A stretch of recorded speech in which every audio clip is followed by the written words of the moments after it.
இவ்வளோ ஆக்ரோஷமான அலைகளை இந்த ஆயில் ரிக்ஸ் எப்படி தாங்கி நிற்கிது? இப்போ உலகம் முழுக்க நமக்கு கிடைக்கிற பெட்ரோல் அண்ட் டீசலில் ஒரு முக்கியமான பகுதி இந்த ஆயில் ரிக்ஸ் மூலமாக தான் கிடைக்கிது. அப்படிப்பட்ட ஆயில் ரிக்ஸை இவ்வளோ ஆக்ரோஷமான கடல் அலைகள் வீசக்கூடிய இடத்துலையும் அதிகமான பனிப்பொழிவு ஏற்படக்கூடிய இடத்துலையும் கட்டியிருக்காங்க. அந்த கடினமான சூழலாம் எப்படி இந்த ஆயில் ரிக்ஸ் தாங்கி நிற்கிது? இப்போது கடல் அலைகள் அதோட ஆக்ரோஷம் ஒரு பிரச்சனைனா, இன்னொரு பக்கம் கடலோட ஆழமே ஒரு பிரச்சனையாக இருக்குது. ஏன்னா இப்போ உலகத்திலே ரொம்ப ஆழமான பகுதியில் கட்டப்பட்ட ஆயில் ரிக்ஸ் அப்படின்னு எடுத்திங்கன்னா இந்த பெர்டிடோ ஆயில் ரிக் தான். இதை கடலில் 8000 அடி ஆழத்தில் கட்டியிருக்காங்க. இதற்கு மேலே இருக்கக்கூடிய அந்த பிளாட்ஃபார்மோட எடை மட்டுமே 55,000 டன் இருக்குது. 55,000 டன்னா ரொம்ப அதிகமே அப்படி நீங்கள் யோசிச்சிங்கன்னா அதை விட ரொம்ப ரொம்ப அதிகமான எடை கொண்ட ஆயில் ரிக்ஸ்லாம் இருக்குது. உதாரணத்துக்கு ரஷ்யாவுக்கு சொந்தமான இந்த பெர்குட் ஆயில் ரிக்கை நீங்கள் எடுத்துக்கிட்டிங்கன்னா அதோட எடை, அந்த பிளாட்ஃபார்மோட எடை மட்டுமே கிட்டத்தட்ட 2 லட்சம் டன்ஸ். அவ்வளோ அதிகமான எடை கொண்ட ஆயில் ரிக்ஸில் எப்படி கடலுக்குள்ளே எடுத்துகிட்டு போய் அதை கடல் அலைகள் இருக்கக்கூடிய இடத்துல எப்படி கட்டினாங்க? அந்த கடல் அலைகள்லாம் தாங்கி நிற்கிறதுக்கும் அந்த பனிப்பொழிவு மாதிரியான மற்ற பிரச்சனைகளை தாங்கி நிற்கிறதுக்கும் இந்த ஆயில் ரிக்ஸில் என்ன மாதிரியான விஷயங்கள்லாம் பண்ணுறாங்க? ரொம்ப முக்கியமாக அந்த ஆயில் ரிக்ஸ்லேருந்து எப்படி என்ன எடுக்கிறாங்க? இதெல்லாத்தையும் பற்றி தான் இன்றைக்கி நம்ம ஸ்ட்ரீட் லைட் வீடியோவில் பார்க்க போகிறோம்.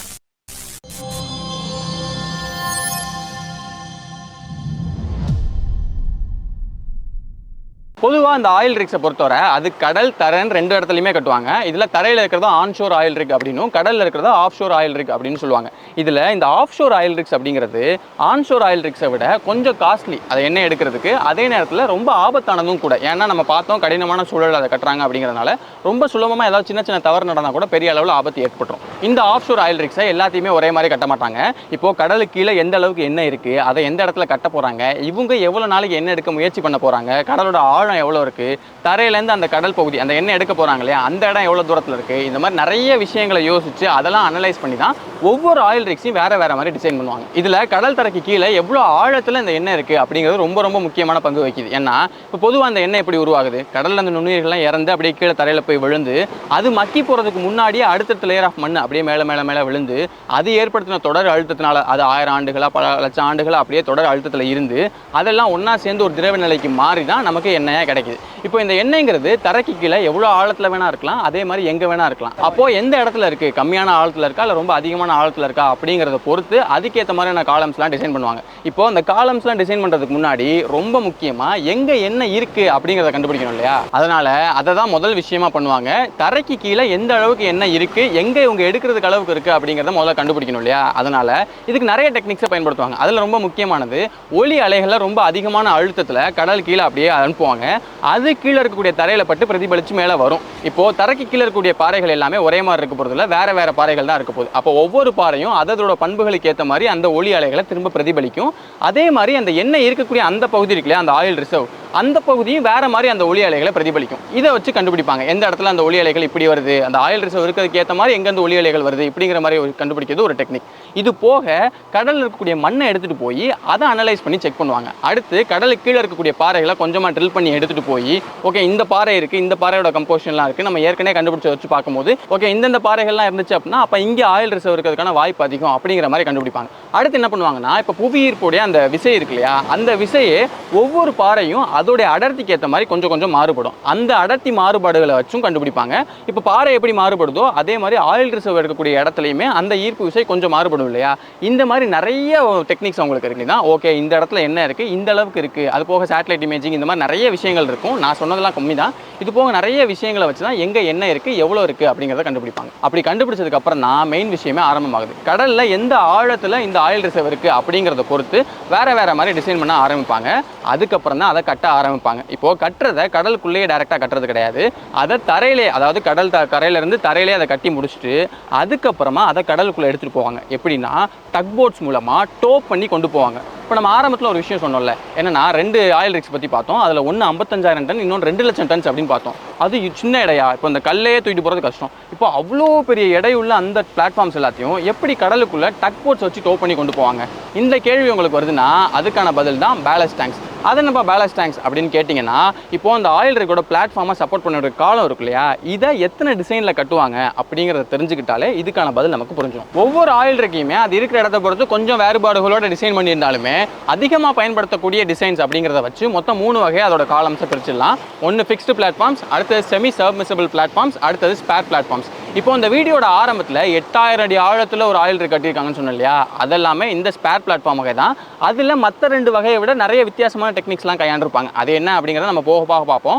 முதல்ல இந்த ஃபிக்ஸ்டு பிளாட்ஃபார்ம் பற்றி பார்த்துடலாம். தோராயமாக ஒரு 1500 அடி ஆழம் வரைக்கும் இருக்கிற இடத்துல இந்த ஃபிக்ஸ்டு பிளாட்ஃபார்ம்ஸை பயன்படுத்துவாங்க. இதுக்கு ஒரு நல்ல உதாரணம் சொல்லணும்னா ட்ரோல் ஏ அப்படிங்கிற ஆயில் ரிக் தான். இதோடைய மொத்த நீளம் 472 மீட்டர். இப்போது இதில் 4 பெரிய டவர்ஸ் போகுது. அதுக்கு மேலே தான் அந்த பிளாட்ஃபார்மை சப்போர்ட் பண்ணி வச்சிருக்காங்க. அந்த 4 பெரிய டவர்ஸ் கீழே அப்படியே நம்ம போய் பார்த்தோம்னா அதில் 6 சக்ஷன் கேசன்ஸ் இருக்கும். இதோடைய ஒவ்வொரு சக்ஷன் கேசனுடைய அந்த உயரமும் 36 மீட்டர் இருக்கும். இப்போது இந்த சக்ஷன் கேசான் தான் இந்த ட்ரோலியா ஆயில் ரிக் நல்லா ஸ்ட்ராங்காக கடலுக்குள்ளே நிற்கிறதுக்கு ரொம்ப ஹெல்ப் பண்ணுது. எப்படி அப்படின்னு பார்த்தோம்னா, இப்போ முதல்ல இதை எப்படி கட்டுறாங்க அப்படின்னா, இந்த கீழே இருக்கக்கூடிய சக்ஷன் கேசான், அதுக்கு மேலே இருக்கக்கூடிய அந்த பெரிய டவர், இது எல்லாத்தையுமே தரையிலேயே கட்டி முடிச்சுட்டு அதை மெதுவாக கடல் கூட கரையில் கொண்டு போய் வைக்கிறாங்க. வச்சதுக்கு அப்புறமா அதுக்குள்ளே தண்ணியை நிரப்புறாங்க. ஏற்கனவே அது 470 மீட்டர்னு சொன்னோம். இப்போ அவ்வளோக்குள்ளேயும் நம்ம தண்ணியை நிரப்பும் போது அதோட வெயிட் காரணமாக கொஞ்சமாக அது அப்படியே உள்ளே போகும். உள்ளே போனதுக்கு அப்புறமா மேலே இருக்கக்கூடிய அந்த பிளாட்ஃபார்மை கொண்டு போய் அந்த பெரிய டவர்ஸ் மேலே வச்சுட்டாங்க. வச்சதுக்கு அப்புறமா அது மொத்தத்தையும் 10 டக் போட்ஸை பயன்படுத்தி அப்படியே மெதுவாக 200 கிலோமீட்டர் தள்ளி இருக்கக்கூடிய அந்த ட்ரோலியா ஆயில் ரிக் இப்போ எங்கே இருக்கோ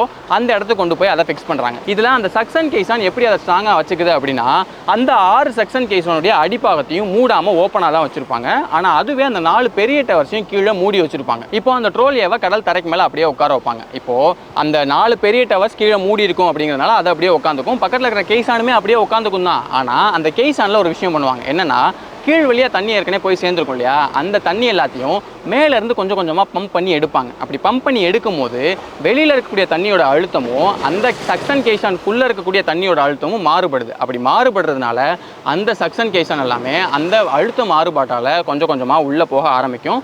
உள்ளே போய் நல்லா ஸ்ட்ராங்காக பிடிச்சிக்கிட்டு நிற்கும். அதாவது ஒரு சக்ஷனை கிரியேட் பண்ணி நல்லா ஸ்ட்ராங்காக பிடிச்சிக்கிட்டு நிற்கும். அதை நம்ம சாதாரணமாக ரொம்ப வெளியே ஈஸியாக எடுக்க முடியாத அளவுக்கு நல்லா ஸ்ட்ராங்காக பிடிச்சிக்கும். அப்படி பிடிச்சிக்கிறதுனால அந்த ட்ரோலியே கடல்லேருந்து ஈஸியாக தப்பிச்சுக்குது. இது போக இன்னும் நிறைய விஷயங்கள்லாம் பண்ணியிருப்பாங்க. உதாரணத்துக்கு அந்த 4 பெரிய டவர்ஸுக்கு நடுவுலையும் காங்கிரீட்டால் கனெக்ட் பண்ணி வச்சிருப்பாங்க. எதுக்காகனா, இப்போ கடல் அலைகள் வந்து மோதும் போது ஏதாவது ஒரு டவர் மேலே மட்டும் அதிகமான அழுத்தம் உண்டாகாமல் இப்படி கனெக்ட் பண்ணியிருக்கிறதுனால அந்த அழுத்தத்தையும் அந்த கடல் அலைகளோட அந்த வேகத்தையும் ஒட்டுமொத்தமாக மொத்த டவருக்கும் சரிசமமாக அது பரப்பி விட்டு அந்த டவருக்கு எதுவும் ஆகாமல் பார்த்துக்குது. இந்த மாதிரி நிறைய விஷயங்கள்லாம் பண்ணி தான் அந்த ட்ரோலியாவை என்னதான் கடலுக்கு நடுவில் ரொம்ப அதிகமான அலைகள் அடிக்கக்கூடிய இடத்துல அதை கட்டியிருக்காங்க. அப்படி அடிக்கிற இடத்துல கட்டியிருந்தாலுமே இவ்வளோ விஷயங்கள் பண்ணியிருக்கிறதுனால அந்த ட்ரோலியாக்கு எதுவுமே ஆகிறதில்லை. அடுத்து அந்த செமி சப்மிசிபிள் டவர்ஸ் பற்றி பார்த்தோம்னா, இது ஃபிக்ஸ்டு பிளாட்ஃபார்ம்ஸ் மாதிரியே தான். ஆனால் கொஞ்சம் வேறு மாதிரி இருக்கும். என்னென்னா, இப்போ ஃபிக்ஸ்டு பிளாட்ஃபார்ம்ஸில் நல்ல நீளமான டவர்ஸ், அது கடலுடைய தரை வரைக்கும் நீளமான டவர்ஸ் கட்டினாங்க இல்லையா, அந்த மாதிரி இல்லாமல் இதை வேறு மாதிரி கட்டுவாங்க. ஏன்னா 1500 அடிக்கும் அதிகமான ஆழத்தில் அதை கட்ட போகிறாங்க. அப்போ அவ்வளோ ஆழத்துக்கு நம்ம டவர்ஸ் போட்டோம்னா ரொம்ப அதிகமான செலவாயிரும். இன்னும் நிறைய விஷயங்கள்லாம் பண்ணி அதை காப்பாற்ற வேண்டியிருக்கும். அப்படிங்கிறதுனால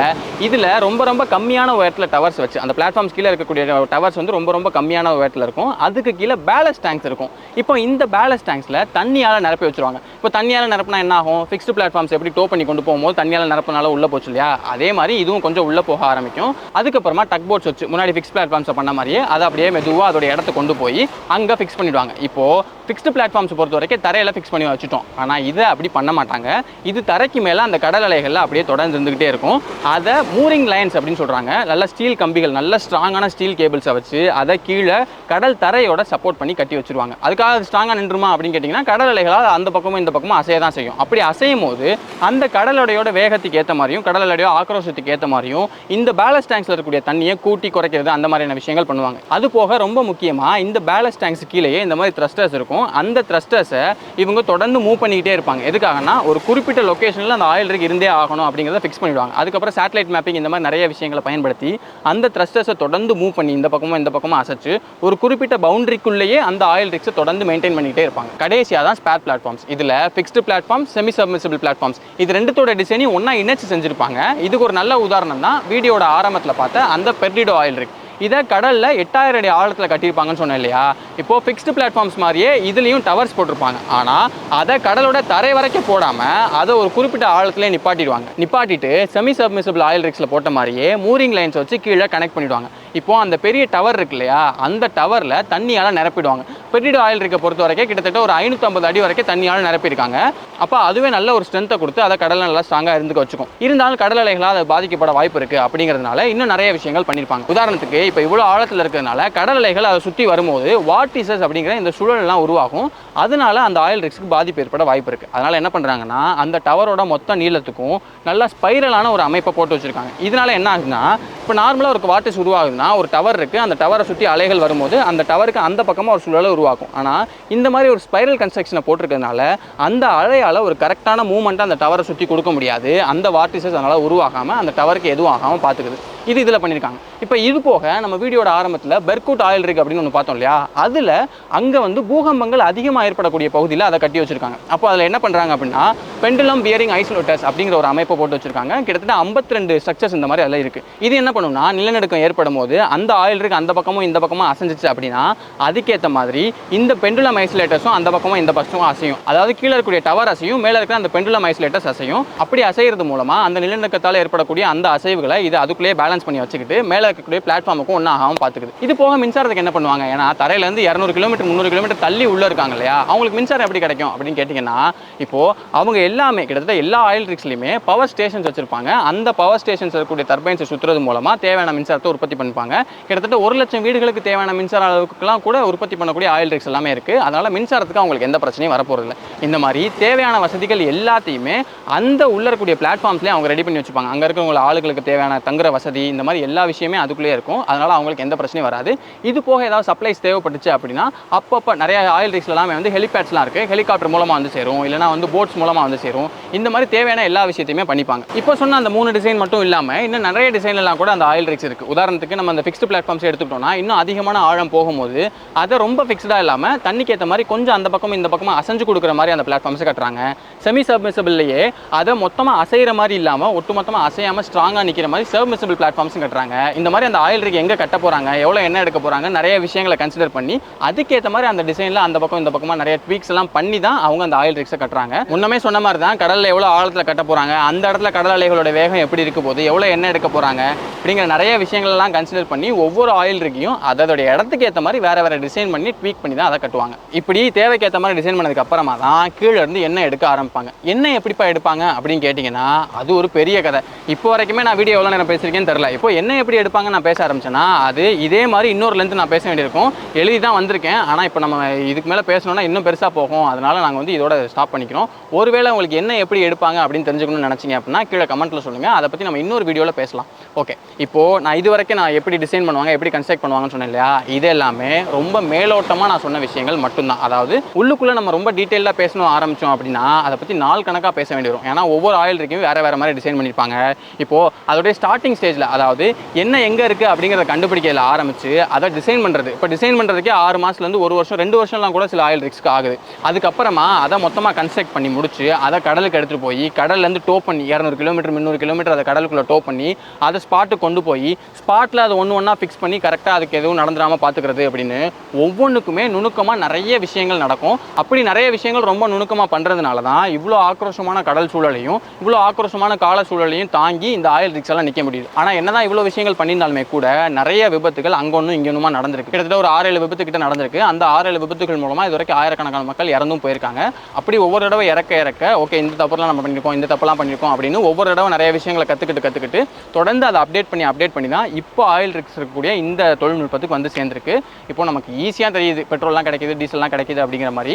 ஆனால் அதுக்கு பின்னாடி ரொம்ப அதிகமான வேலைப்பாடுகள் இருக்குது. நான் இது வரைக்கும் சொன்னது மறுபடியும் சொல்கிறேன், நான் இது வரைக்கும் சொன்னது ரொம்ப மேலோட்டமான விஷயங்கள் தான். நீங்கள் ரொம்ப டெக்னிக்கலாக பார்க்கணும்னு நினச்சிங்க அப்படின்னா இதை பற்றி நிறைய டாக்குமெண்ட்ரிஸ் இருக்குது. அதில் ஒவ்வொரு ஆயில் ரிக்கை பற்றி தனித்தனியாக கூட பேசியிருப்பாங்க. நீங்கள் அதெல்லாம் பார்த்தீங்கன்னா இன்னும் டீட்டெயிலான விஷயங்கள் நம்ம தெரிஞ்சுக்கலாம். இது மக்களுக்கு இவ்வளோ தெரிஞ்சால் கரெக்டாக இருக்கும் அப்படிங்கிறதுக்காக ரொம்ப ஷார்டன் பண்ணி நம்ம சொன்ன வெர்ஷன் தான் இது. இது உங்களுக்கு புரிஞ்சுக்கணும்னு நினைக்கிறேன். இதுக்கு அடுத்த ப்ராசஸான என்ன எப்படி எடுப்பாங்க அப்படிங்கிறத பற்றி தெரிஞ்சுக்கணும்னு நினச்சிங்கன்னா கீழே கமெண்ட் பாக்ஸில் சொல்லுங்கள். எவ்வளோ கமெண்ட்ஸ் வருது அப்படிங்கிறத பொறுத்து நம்ம அந்த வீடியோ பண்ணலாமா இல்லையா அப்படிங்கிறத நம்ம முடிவு பண்ணிக்கலாம். இன்னொரு நாள் இன்னொரு வீடியோவில் சந்திக்கிறேன்.